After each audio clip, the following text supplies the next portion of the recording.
গত লেকচারে আমরা জেনেছি ইলেকট্রোম্যাগনেটিক রেডিয়েশনের তরঙ্গ এবং কণা উভয় ধর্ম রয়েছে। 1923 সালে ফ্রেঞ্চ বিজ্ঞানী লুইস ডি ব্রোগলি একটি হাইপোথিসিস উপস্থাপন করেন, যেখানে তিনি বলেন প্রতিটি গতিশীল বস্তুর তরঙ্গ ধর্ম রয়েছে। এই হাইপোথিসিসের পিছনে তিনি যে যুক্তি দেখান সেটি হলো, মহাবিশ্বের মূল জিনিসকে দুই ভাগে ভাগ করা যায়, শক্তি এবং ভর। আমরা জানি শক্তি তরঙ্গ আকারে এক স্থান থেকে অন্য স্থানে প্রবাহিত হয় এবং ভর কোনো বস্তু বা কণাতে পুঞ্জীভূত থাকে। আইনস্টাইনের E=mc², এই সূত্র থেকে আমরা জানি শক্তি এবং ভর পরস্পর রূপান্তরযোগ্য, অর্থাৎ ভরকে শক্তিতে রূপান্তর করা যায়, শক্তিকে ভরে রূপান্তর করা যায়।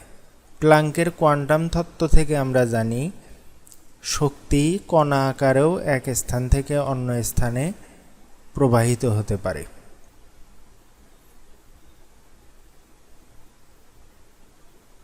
এই যে শক্তির দুই ধরনের ধর্ম প্রদর্শন, তরঙ্গ আকারে আবার কণা আকারে, এটাকে বলা হয় দ্বৈত ধর্ম। শক্তি এবং ভর যেহেতু পরস্পর রূপান্তরযোগ্য, সুতরাং ভরের কণা ধর্মের পাশাপাশি তরঙ্গ ধর্মও থাকবে। এটাই হলো ডি ব্রোগলির হাইপোথিসিস। এখন প্রশ্ন হলো, এই তরঙ্গের মান আমরা কিভাবে বের করব? আইনস্টাইনের সূত্র থেকে আমরা জানি E=mc², প্লাঙ্কের সূত্র থেকে আমরা জানি E=hν। এখন এই দুই সমীকরণ থেকে আমরা লিখতে পারি mc² = hν, নিউ সমান লিখতে পারি c/λ। উভয় পক্ষ থেকে c বাদ দিলে আমরা পাই mc সমান h/λ। ল্যামডা সমান তাহলে লেখা যায় h/mc। c এখানে আলোর বেগ। এখন যদি আমরা যে কোনো বস্তুর ক্ষেত্রে এই সমীকরণটা ব্যবহার করতে চাই, তাহলে যে কোনো বস্তুর ক্ষেত্রে যদি আমরা বেগ c এর পরিবর্তে v ধরি, তাহলে এই সমীকরণটা দাঁড়ায় ল্যামডা সমান h/mv। আবার ভর এবং বেগের গুণফলকে বলা হয় ভরবেগ। ভরবেগকে p দ্বারা প্রকাশ করা হয়। এই সমীকরণকে বলা হয় ডি ব্রোগলির সমীকরণ। এখান থেকে আমরা গতিশীল বস্তুর তরঙ্গ বের করতে পারব। বোর পরমাণু মডেলে ইলেকট্রনকে কণা হিসাবে বর্ণনা করা হয়েছে। তাহলে যেহেতু প্রতিটি গতিশীল বস্তুর তরঙ্গ ধর্ম রয়েছে, সুতরাং ইলেকট্রনেরও তরঙ্গ ধর্ম রয়েছে, কণা ধর্মের পাশাপাশি তরঙ্গ ধর্ম রয়েছে। তো ইলেকট্রনের তরঙ্গ ধর্ম প্রমাণ করেন যে থমসনের ছেলে জিপি থমসন। আমরা এক্সপেরিমেন্টটা দেখি। আমরা যদি কোনো কণাকে একটি স্লিটের মধ্য দিয়ে পাস করি, তাহলে পর্দায় আমরা দেখতে পাচ্ছি একটি দাগ তৈরি হয়, একটি লম্বা রেখার সৃষ্টি হয়।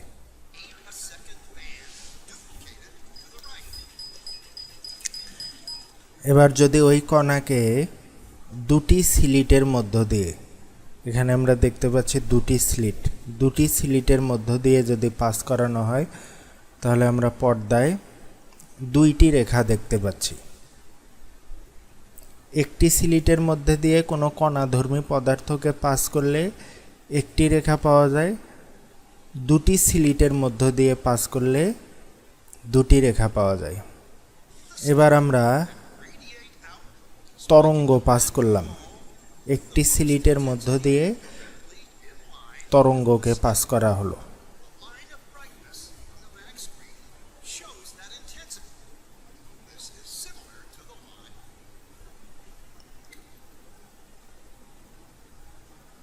এর ফলে পর্দায় রেখা তৈরি হলো একটি। এবার আমরা দেখব দুটি সিলিটের মধ্য দিয়ে পাস করলে কয়টি রেখা তৈরি হয়। If the top of one wave meets the bottom of another wave, they cancel each other out. So now there is an interference pattern on the back wall. Places where the two tops meet are the highest intensity, the bright lines. Where they cancel, একটি তরঙ্গ দুইটি সিলিটের মধ্য দিয়ে pass করলে অনেকগুলো উজ্জ্বল রেখা দেখা যায়, অনেকগুলো উজ্জ্বল রেখা। তার মানে একটি তরঙ্গ যদি আমরা দুটি সিলিটের মধ্য দিয়ে পাস করি তাহলে অনেকগুলো উজ্জ্বল রেখা পাওয়া যায়। এটা হলো তরঙ্গের ক্ষেত্রে। আর কণার ক্ষেত্রে দুটি সিলিটের মধ্য দিয়ে পাস করলে দুটি রেখা পাওয়া যায়। এবার আমরা এই পরীক্ষাটা করব ইলেকট্রনের ক্ষেত্রে।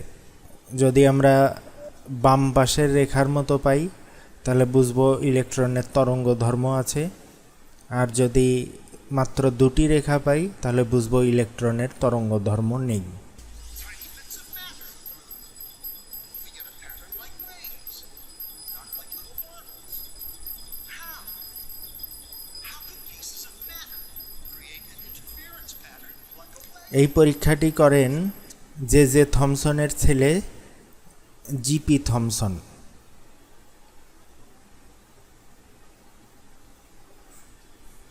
তো আমরা দেখতে পাচ্ছি ইলেকট্রনের জন্য অনেকগুলো উজ্জ্বল রেখা পাওয়া গেল যা তরঙ্গের সাথে মিলে যাচ্ছে।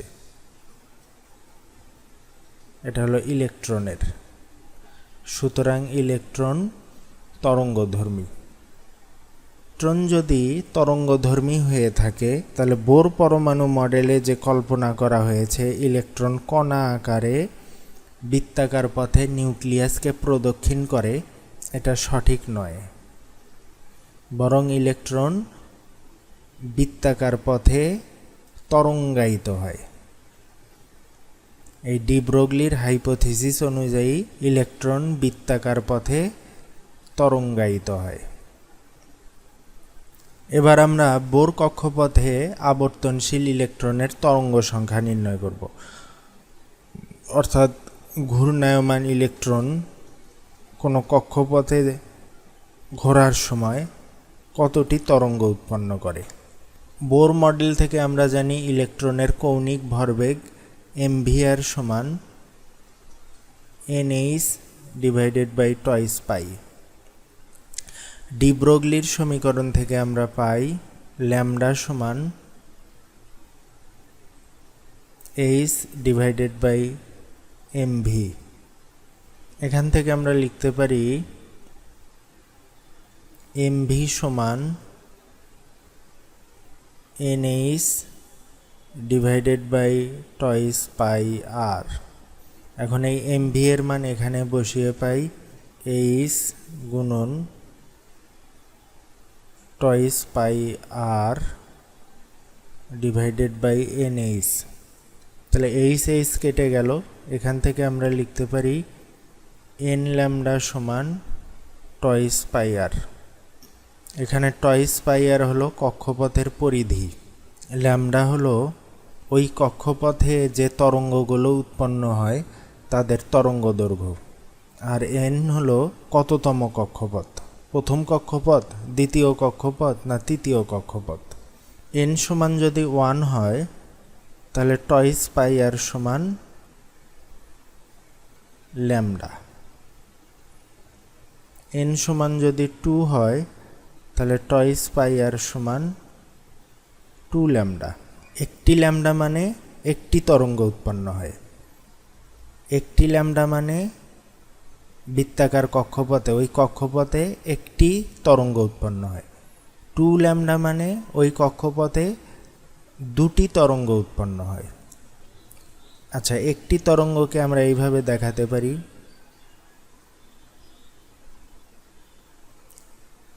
এখান থেকে এইটুক হলো ল্যামডা। তার মানে একটি তরঙ্গ একটি ল্যামডা। যদি দুটি তরঙ্গ হয়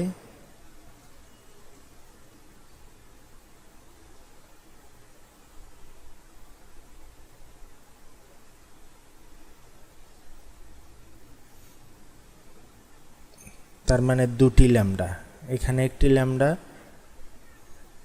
এখানে একটি ল্যামডা। তাহলে এখান থেকে আমরা বলতে পারি যততম কক্ষপথ ওই কক্ষপথে ঠিক ততটি তরঙ্গ উৎপন্ন হবে। প্রথম কক্ষপথ হলে ইলেকট্রন ওই কক্ষপথে একটি তরঙ্গ উৎপন্ন করবে, দ্বিতীয় কক্ষপথ হলে দুটি তরঙ্গ উৎপন্ন করবে, তৃতীয় কক্ষপথ হলে তিনটি তরঙ্গ উৎপন্ন করবে। ডি ব্রোগলির সমীকরণ থেকে আমরা জানতে পারলাম প্রতিটি গতিশীল বস্তুরই তরঙ্গ ধর্ম আছে, সুতরাং ইলেকট্রনেরও তরঙ্গ ধর্ম আছে।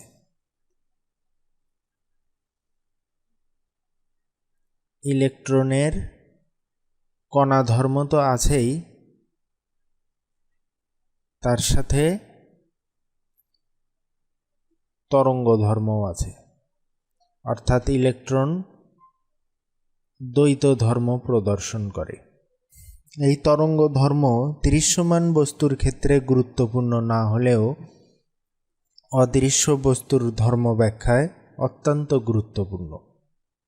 এখন প্রশ্ন হলো, ইলেকট্রন যদি একটি তরঙ্গ হয়ে থাকে তাহলে পরমাণুর অভ্যন্তরে এর অবস্থান আমরা কিভাবে খুঁজে পাব? 2 নম্বর, ইলেকট্রনের তরঙ্গ ধর্ম আমরা কিভাবে ব্যাখ্যা করব? ক্লাসিক্যাল মেকানিক্স দিয়ে বস্তুর তরঙ্গ ধর্ম বা এই দ্বৈত ধর্ম ব্যাখ্যা করা যায় না। ইলেকট্রনের মতো এরকম সাব অ্যাটমিক পার্টিকেলের অবস্থান বিষয়ক একটি নীতি প্রদান করেন হাইজেনবার্গ। এই নীতি অনুসারে ইলেকট্রনের মতো ক্ষুদ্র গতিশীল কণার অবস্থান ও ভরবেগ সঠিকভাবে একই সাথে নির্ণয় করা অসম্ভব।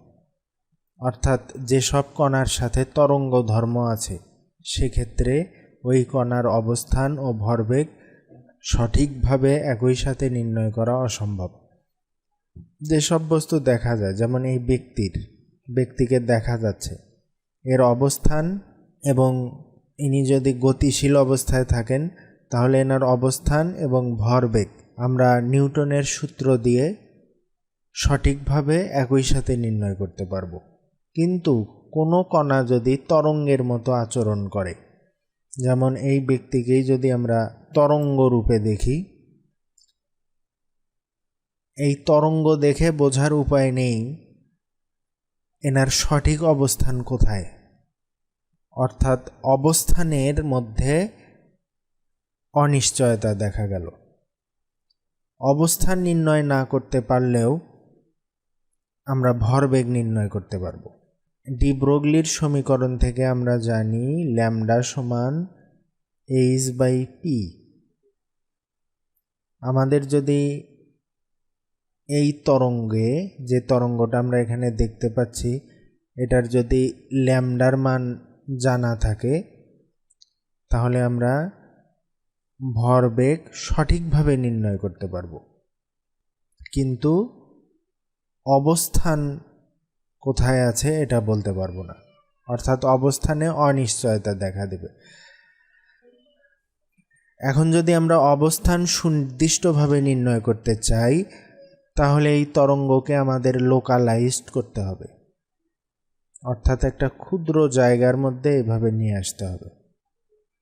তাহলে আমরা বলতে পারবো এইটুকু অংশের মধ্যে বস্তুটি আছে, কিন্তু এবার ভরবেগ নির্ণয়ে অনিশ্চয়তা দেখা দেবে।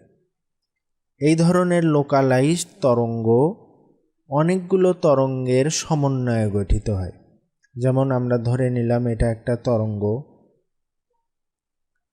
আমরা আরেকটা ধরলাম এটা একটা তরঙ্গ, আমরা আরেকটা তরঙ্গ ধরলাম এটা একটা তরঙ্গ। এই তিনটি তরঙ্গের তরঙ্গ দৈর্ঘ্য আলাদা আলাদা। এই তিনটি তরঙ্গের সমন্বয়ে এই তরঙ্গটা গঠিত। যেহেতু এই তিনটি তরঙ্গের তরঙ্গ দৈর্ঘ্য আলাদা, ধরলাম এটা λ1, λ2, λ3, সুতরাং এদের ভরবেগও ভিন্ন ভিন্ন হবে। এখন এই লোকালাইজড তরঙ্গের তরঙ্গ দৈর্ঘ্য কত হবে? λ1, λ2 না λ3? এ ব্যাপারে আমরা কিন্তু নিশ্চিত হতে পারছি না ল্যামডা 1 হবে না ল্যামডা 2 হবে না ল্যামডা 3 হবে। সুতরাং যেহেতু তরঙ্গ দৈর্ঘ্য সম্পর্কে আমরা নিশ্চিত হতে পারছি না, সুতরাং এই লোকালাইজড তরঙ্গের ভরবেগ আমরা সঠিকভাবে নির্ণয় করতে পারবো না, অর্থাৎ ভরবেগ নির্ণয়ে অনিশ্চয়তা দেখা দিবে। এই অনিশ্চয়তাকে হাইজেনবার্গ একটি সূত্রের মাধ্যমে প্রকাশ করেন। অবস্থানের অনিশ্চয়তা ডেল এক্স ইন্টু ভরবেগের অনিশ্চয়তার গুণফল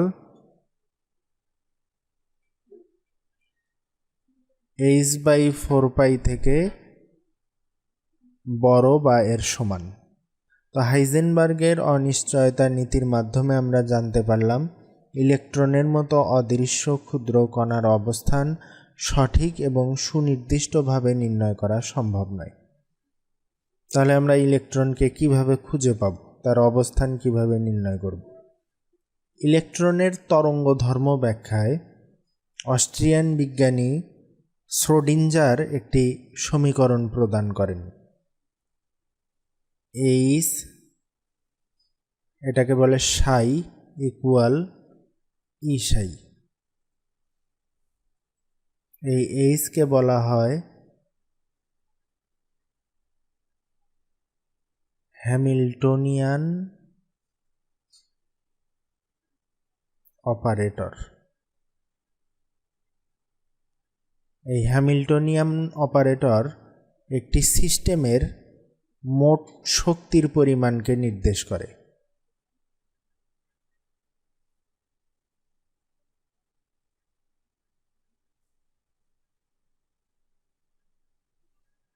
আর সাই দ্বারা বোঝায় তরঙ্গ ফাংশন।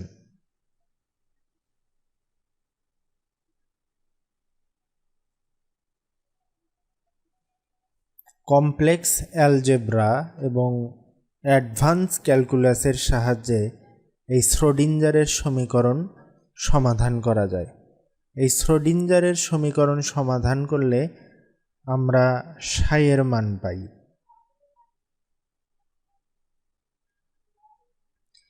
এই সাইয়ের মানের কোনো ভৌত তাৎপর্য নেই,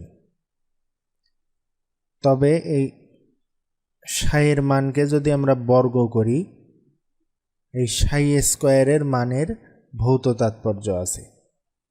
এই সাই স্কোয়ারের মান থেকে জানা যায় পরমাণুর অভ্যন্তরে কোথায় ইলেকট্রন পাওয়ার সম্ভাবনা সবচেয়ে বেশি। পরমাণুর অভ্যন্তরে যে স্থানে ইলেকট্রন পাওয়ার সম্ভাবনা সবচেয়ে বেশি তাকে বলা হয় অরবিটাল। কোয়ান্টাম বলবিদ্যা অনুসারে পরমাণুর প্রতিটি ইলেকট্রনের ধর্মকে বর্ণনা করার জন্য 4টি ভিন্ন ভিন্ন কোয়ান্টাম সংখ্যার প্রয়োজন হয়।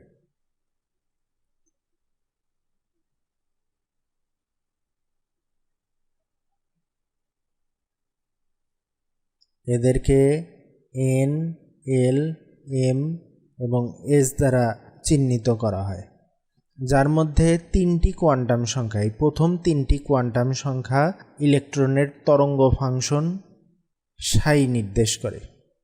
আর এসকে বলা হয় স্পিন কোয়ান্টাম সংখ্যা। এই স্পিন কোয়ান্টাম সংখ্যার মাধ্যমে ইলেকট্রনের চৌম্বক ধর্ম জানা যায়।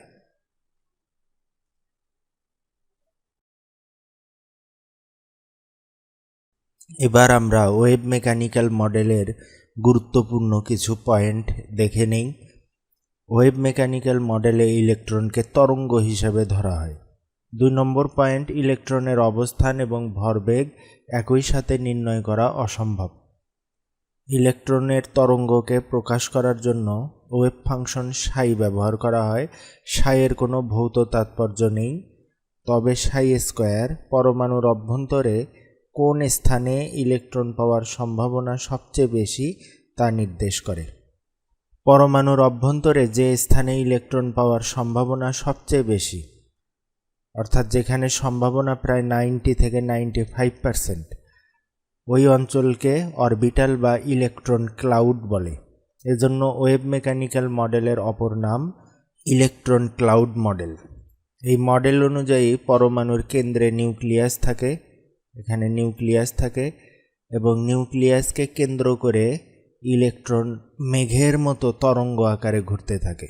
এই সাদা অংশগুলোকে ইলেকট্রন হিসাবে ধরা হয়েছে। যেখানে ঘনত্ব বেশি সেখানে ইলেকট্রন পাওয়ার সম্ভাবনা বেশি। এই ইলেকট্রন মেঘ যে অঞ্চল জুড়ে বিস্তৃত থাকে সেটিকে বলা হয় অরবিটাল। ইলেকট্রনের ধর্ম পরিপূর্ণভাবে ব্যাখ্যা করার জন্য 4টি কোয়ান্টাম সংখ্যার প্রয়োজন হয়, যার মধ্যে 3টি কোয়ান্টাম সংখ্যা n, l, m শ্রোডিঞ্জারের তরঙ্গ সমীকরণ সমাধান করলে পাওয়া যায়, এবং ইলেকট্রনের চৌম্বক ধর্ম ব্যাখ্যা করার জন্য আরেকটি কোয়ান্টাম সংখ্যার প্রয়োজন হয়, সেটি হলো s বা স্পিন বা ঘূর্ণন কোয়ান্টাম সংখ্যা।